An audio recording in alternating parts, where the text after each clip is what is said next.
So start with a wooden dowel and one of the large straws and two of the wooden wheels. You're going to want to trim down the straw so it can fit over the axle and leave a little space on either side. Slip the straw over the wooden dowel and get one wheel in place. And then put a little hot glue on the inside of the wooden wheel as shown. And you want to put a little bit on the outside too. And you're going to need to let this dry for a little while so that the straw doesn't stick to it. So put a little hot glue on the outside also.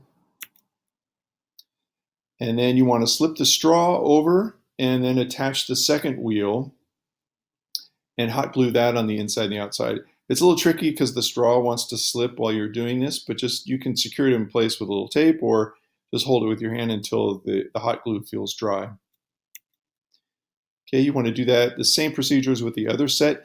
And notice that there's plenty of space here between the straw and the wooden wheel. If you don't have any space here, it's not going to spin properly. Okay, so find a box. So I just happen to have a tea box, a cardboard tea box available that seemed to be about the right size. But any flat piece of cardboard that you have will work fine. You just need to trim it to the width of the, just about to the width of the straws. Okay, so I trimmed the box and I got the axles set up to tape down. Put a little tape over the straws to secure them down to the box. Notice that I did not put anything that attached to the wooden dowels because you want those to spin freely.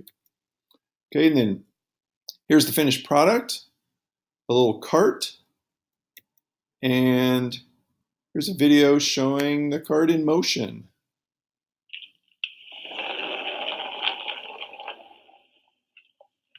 Have fun.